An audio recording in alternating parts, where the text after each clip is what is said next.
Hi, welcome to Psyched with Rena. In this episode, we're going to talk about regulating our bodies when we feel agitated or anxious. But first, let me introduce myself. I'm Rena Chin. I'm a therapist in Seattle, and I primarily work with people of color, or as Resma Menakem would say, bodies of culture, people whose ancestors came from Africa or Asia. This is of a four-part series of videos talking about triggers, anxiety, and your body. So you may want to check previous episodes to learn more about knowing your triggers and being able to dial your body down from them. And to be able to clear your mind so you can think more clearly about things. In this episode, we're going to talk about two different ways to regulate our body.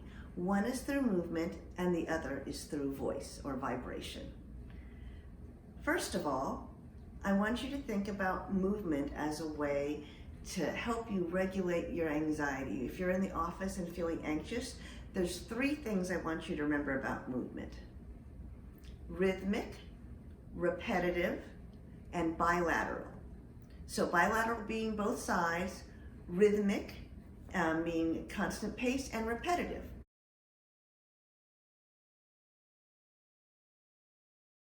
What's an example of that?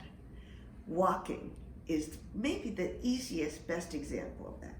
So if you're feeling agitated in the workplace, and well, during COVID, we're all home, but even so, if you're someplace and you're feeling very agitated, one simple way to help your body regulate anxiety is just to take a simple 1-minute walk around the block. I have clients who, when interacting in the office place, they will take a walk preemptively if they think they're feeling anxious about giving a presentation or having a meeting. A walk around the block, a jog in the neighborhood could be a great way to de-stress. But what are other rhythmic, repetitive, bilateral things you could do? There is a method working with trauma, EMDR, which uses bilateral eye movement, but what I prefer is bilateral tapping. It could look like on my lap like this. It could look like this. There's another method called the emotional freedom technique, which identifies tapping points on acupressure meridians. So it could be here, or here, or here. There's a link down below to a picture of what all these points are. And just by slow rhythmic tapping in these places, it can help you calm your body. When I worked in an eating disorder center, we'd often have groups where one person would be sharing and another client might be triggered. And it's not their turn to talk, so what they can do is they can tap on their hands and regulate their own emotions while the other person is sharing until it's their turn.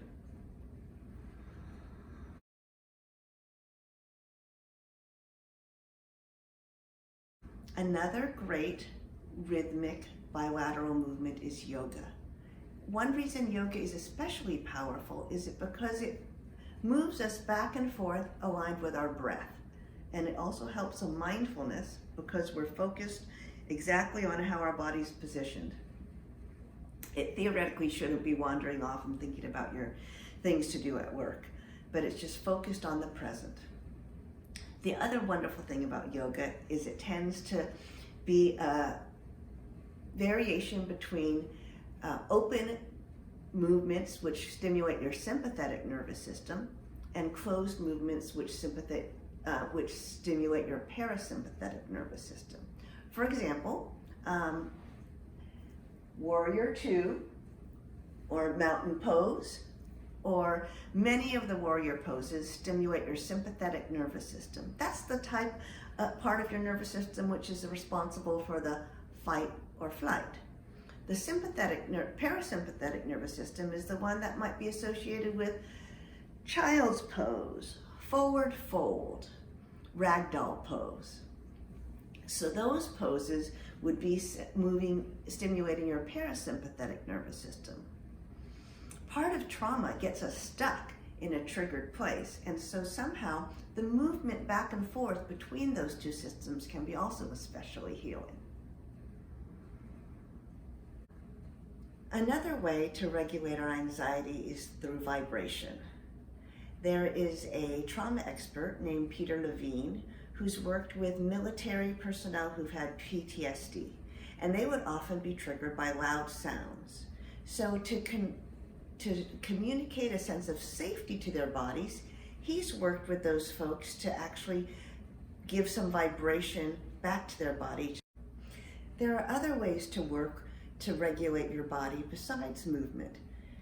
Trauma expert Peter Levine has used vibration. He's worked with many military personnel with PTSD who've been triggered by loud sounds such as fireworks. For them to communicate a sense of safety to their bodies, they would practice making the sound of a lighthouse. Voo, voo. And somehow the vibrations would settle in their nervous system to give a sense to their bodies that they're safe and okay. We can use this too. It sounds very similar to me to the Om that is used in yoga. The vibration in our body echoing Om. But it can also be used in singing or chanting or humming. And it has been shown that it is very helpful to do this corporately. In the olden days, they used to say if someone was struggling in Europe that they should join the church choir. So I'm thinking of communal singing, humming, chanting for healing. So those are a few ideas you could try out if your body feels dysregulated and still is carrying the anxiety, even after you've tried to regulate your breath and logically think through what might be happening. I wanted to say a few words about getting in the window of tolerance for those who struggle with freezing or numbing out.